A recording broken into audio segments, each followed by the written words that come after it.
People are just tackling each other. It's like trying to get a Cabbage Patch on Christmas morning in 1984. They're literally killing grandmas to get into the money grab.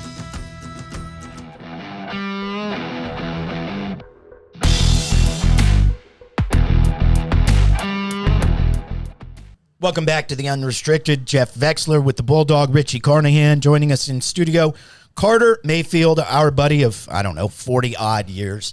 You're a college football guy, Carter. Well, not really. Why? Has your interest waned the way mine has? I mean, I don't know the history of college football. It seems like a bunch of guys were getting together and playing football and decided to have some schools somehow attached to it, and that's how the whole thing evolved. I think so.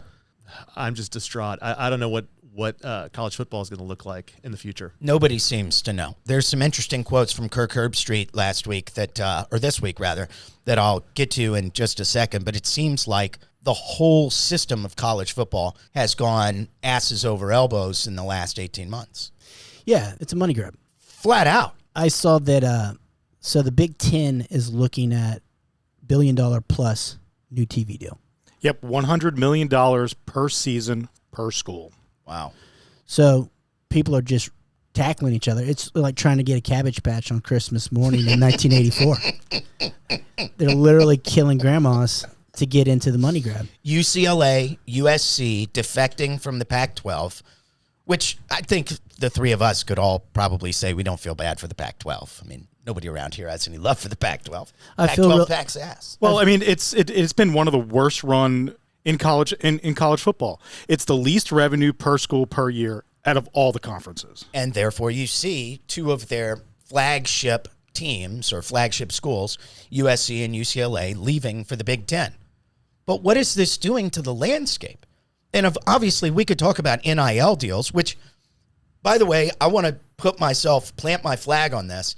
I have no problem with college football players using their names, image, and likeness to make money. None. You? No. Well. Wait. Hesitation. I think that the players have been screwed for the longest time in terms of the NCAA able to use that name, likeness, image, all that stuff, and get cashed in on. On the same token, I think it's all going to be bad for the game. And I feel like there is nobody running this nut house. Like, this is not Vietnam. There are rules. There are no rules in college football right now. There are none. It's the wild, wild west. That's one of Book of Herbstreit's quotes. I'll give you another one. Where is college football going? Where are college athletics going? No team wants to be left behind, and the money gap has never been wider. He's right. We are turning into haves and have-nots. And it's a bad time to be UTSA, by the way, who seems like they're up and coming. Just to bring this locally for a second, they're coming up. They may get left out of all of this. Yeah, and if they get left out of all of this, they don't have a TV deal. No one gets to watch them. Let's say they go undefeated. Can they even sniff playing? Absolutely not. It'll be a tree falling in the woods. Yeah, no one will even know. 100%. So I was listening to Feinstein. He said that 24 teams in the Big Ten, 24 teams in the SEC, and everybody else, good luck. That's exactly what Herbstreit has to say. Yeah, he's calling it the AFC, NFC of college sports. Oh, he says football on Saturdays is going to closely resemble that of football on Sundays, and I don't think he's wrong. I think the teams that have any sort of tradition, okay, Florida State, even though they haven't been good in forever, at least they have a tradition. They're going to get gobbled up by somebody. Clemson, they'll get gobbled up by somebody. Notre Dame, they're going somewhere. Yeah, if you're an ACC fan or a Pac-12 fan, goodbye, you're done. Oh, and the rest of them too. The only conference that might have a chance of playing in this is the Big 12, depending on who they're able to bring in. Well, but the ACC and Pac-12, they're out. They got to be out. They're out. Yeah, the Big 12's already announced people they're bringing in. They're bringing in Cincinnati. Woohoo! Can't wait to watch it gets the better. Bearcats and that historical rivalry between them and the Mustangs. Houston. And it's just nothing that's going to move the needle. It doesn't move the needle at all. They need to bring Washington, Oregon, Utah, and deny the Big Ten those three schools. That would be a great idea. That would be a nice starting place. But what we are heading towards, and Kirk Herbstreit, as you mentioned a second ago, I think to clarify this for fans, and I'm quoting him here, another way to look at it, it's going to be the AFC and the NFC of college football. You'll have what? 4 divisions within each conference. You may have 2 or 3 divisions within each of these Big Ten and SEC conferences.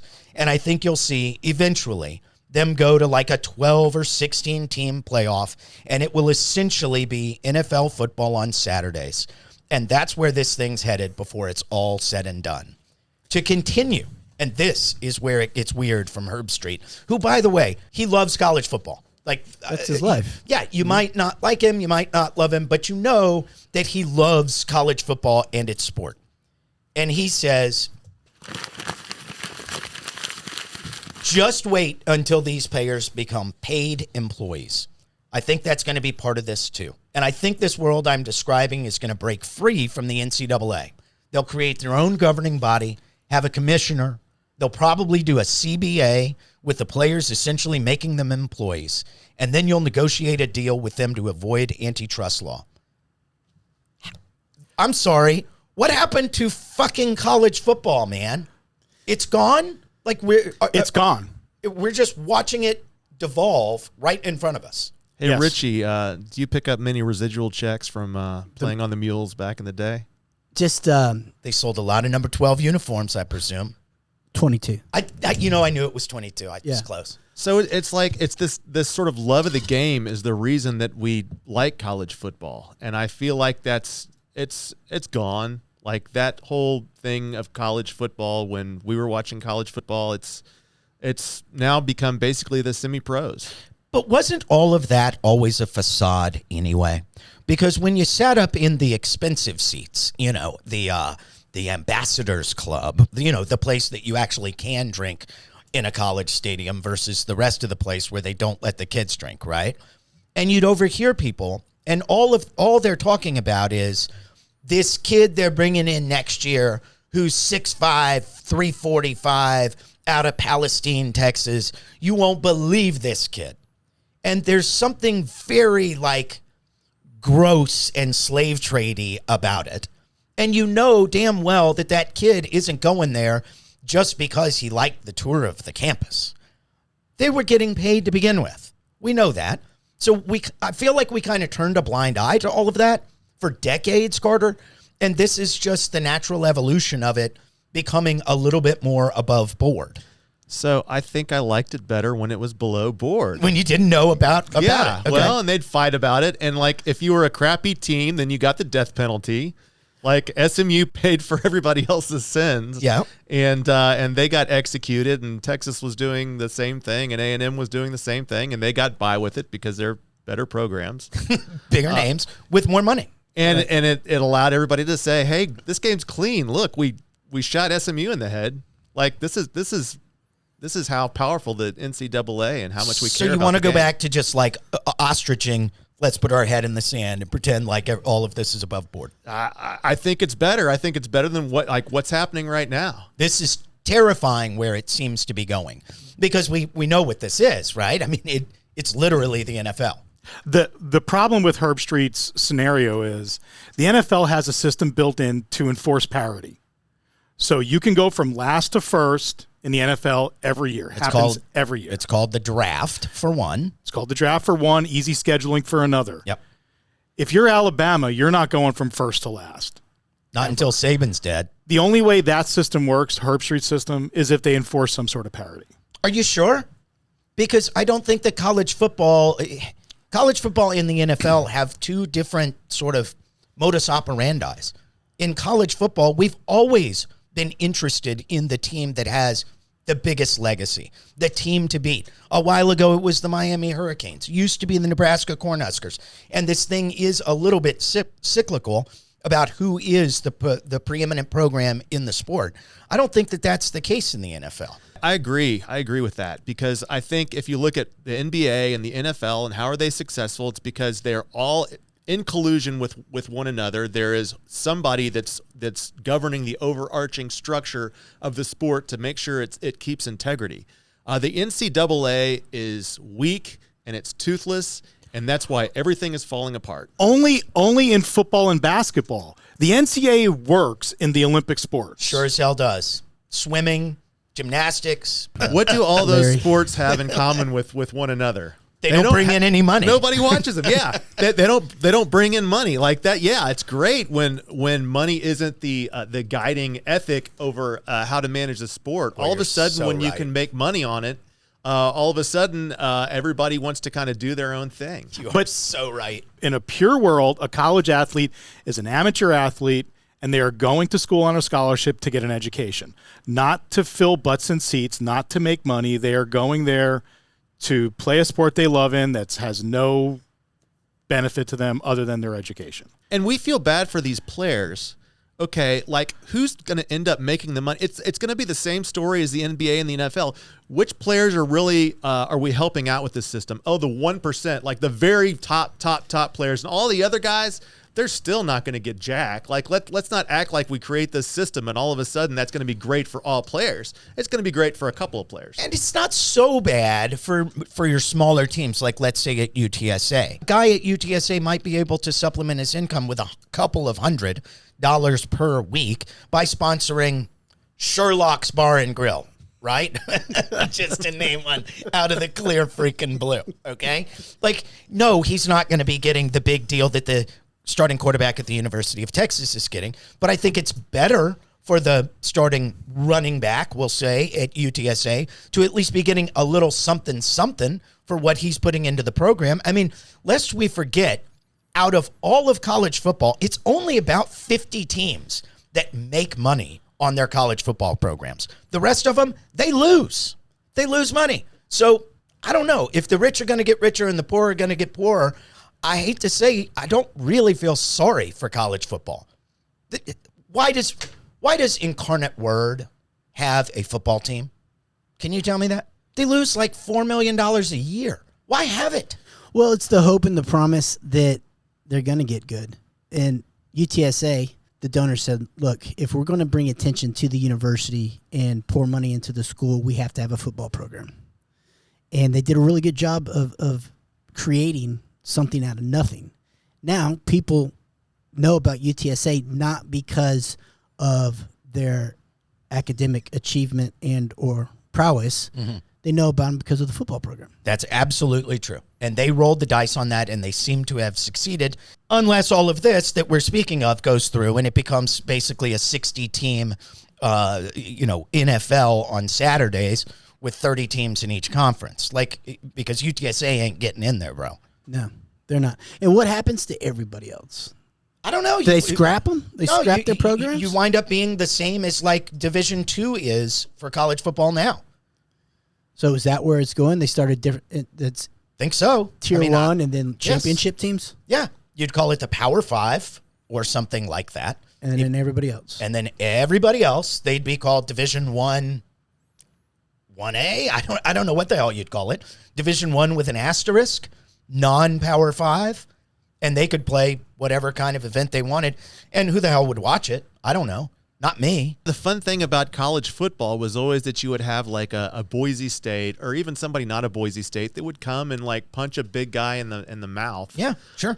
And you lose that. Like you lose that sort of underdog. Everybody in the U.S. loves the underdog story. The Appalachian State beating Michigan. Michigan State, exactly. Yeah. Okay, but if we're truly going to create the best of the best, what's going to happen to Rutgers? Sorry, guys, you're out. No, I think Rutgers somehow gets to stay in because they've already aligned themselves with the correct conference. Then the worrisome thing, and I'm sorry to tell you this, long-run fans, which side are you on? Are you cannon fodder or are you the kick-ass? Because it could go either direction. You have to be honest about that. You're playing in the SEC. This is big boy country. The answer to all your questions is money.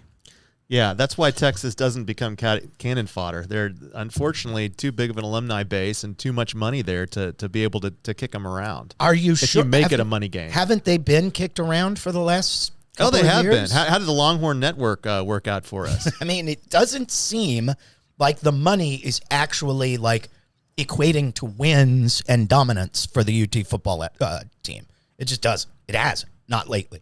So now going to the SEC, I'm supposed to believe that it's going to get way better when you have to play Alabama and Ole Miss, et cetera, et cetera.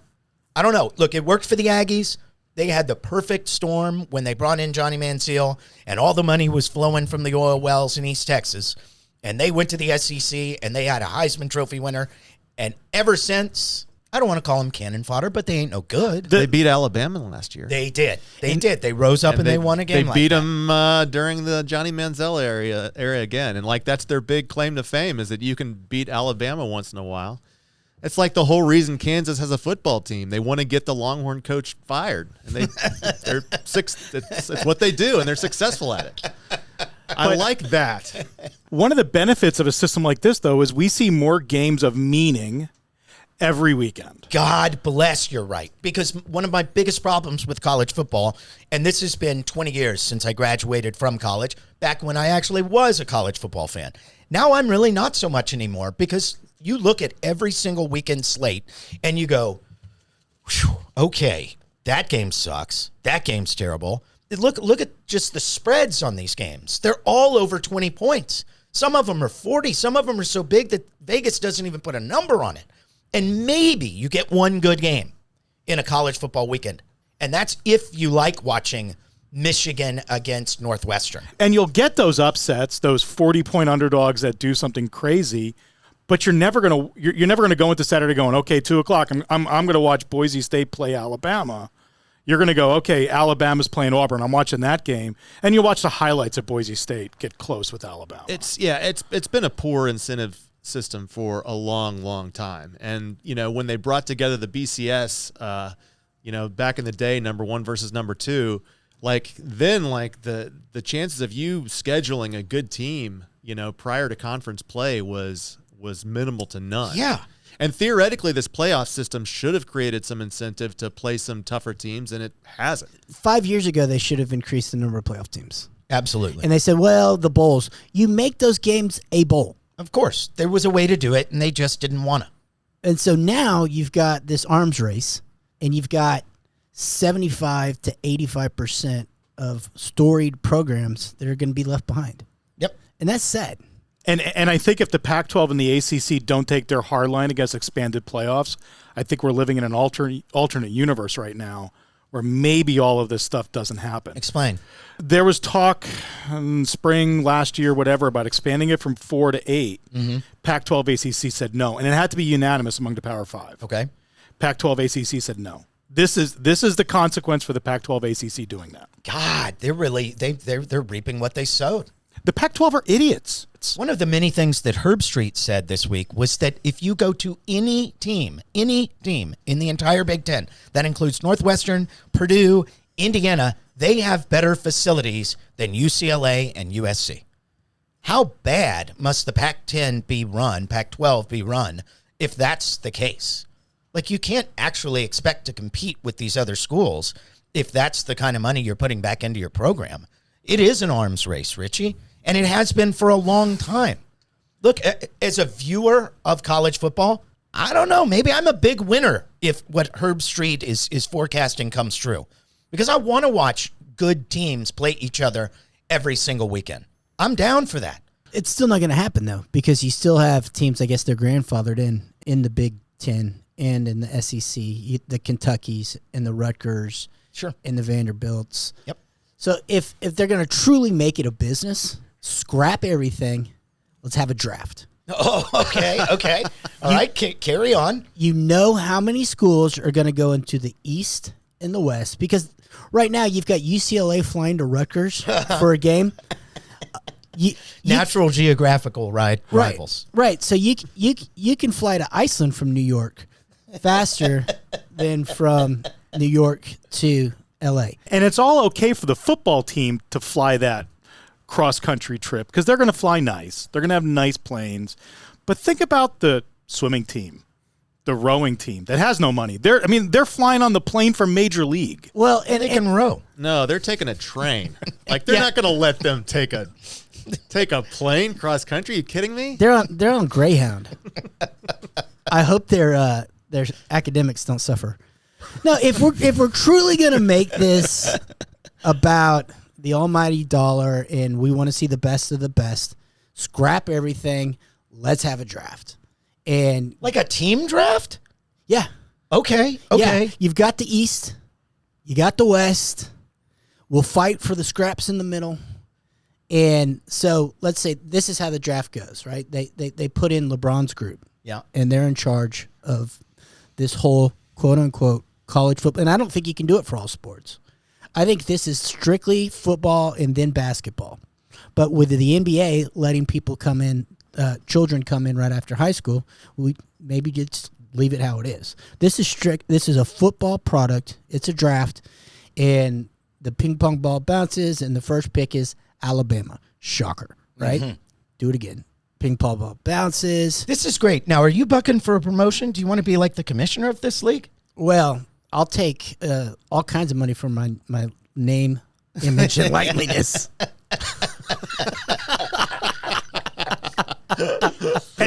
And building on Richie's comment, I would like to see in this scrap the system, rebuild it up, is relegation and promotion. So you can allow teams that are kind of at that bottom, Rutgers, UTSAs coming up, they can get promoted up. But I want to see the Vanderbilts of the world get them to delegate. That is an interesting idea. In American sports, there is no way we're ever going to have a relegation system in our professional sports, the NBA, the NFL, the NHL. But college isn't professional. No chance. But you might be able to pull that off in a collegiate sense. That's a great idea. Well, I don't even know if you call it collegiate in a sense. Like you get these kids that go to these schools, but let's not kid ourselves. For football, they're there for the money. So, I mean, I guess you can have a 600 SAT and go wherever you want to go as long as you're in one of these power schools. Oh, I think that's been the case forever, bro. Yeah, I mean, what are we talking about? So how would that work? Because basically right now it's the conferences that have all the power, not the NCAA. So it wouldn't be an NCAA draft. And so basically you would have to declare, high school players would have to declare for either the SEC draft or the Big Ten draft. Is that the idea? I just guess figure out so. Where you want to play? I don't know. This is a burgeoning idea, but I like where you're heading. Well, it's East and West, and I think each year the top 48 teams in the East and the West get to play with the big boys. Okay. And then, because we want parity, right? I figure. So then you're ranked. You're ranked on strength of schedule, blah, blah, blah. You're ranked on wins. Attractiveness of cheerleading squad? Yeah, Ole Miss would always be right up there. Real high. But if you want the parity, then the teams that just squeak into the Power 48, the East and the West, get to pick first. And how do you do that? Well, the money's got to be there, and the incentives got to be there. I mean, I don't know, but if we're talking about truly an arms race and you want parity, you're never going to be able to draft players into college football. That ain't happening. That is always going to be a personal pick. You might be able to draft teams into conferences, but there's no way you're going to get colleges to draft players. That's antithetical to the entire process, right? Am I wrong? That can't work. I think the big teams will not stand for it. I mean, if you're in Alabama, do you really want to draft players, or do you want them to come to you? Of course. You know who wants the draft is the worst teams. right? Yeah, Kentucky gets the number 1 overall quarterback in the nation. They get the Arch Manning. Like, no fucking way is Texas letting that happen. It's the worst looking guy at the bar that wants the draft system. Yes. Right? The best looking guys, they want the tender. Right? They're in the top 5%. They're getting them all. How y'all feel out there? Do you feel good? I said, do you feel good? Come on. The groove feel good when it make you move. Make your next move your best move. I said the groove feel good when it make you move. Make your next move your best move. It feel good, don't it? It feel good. It feel good cause you know it's good.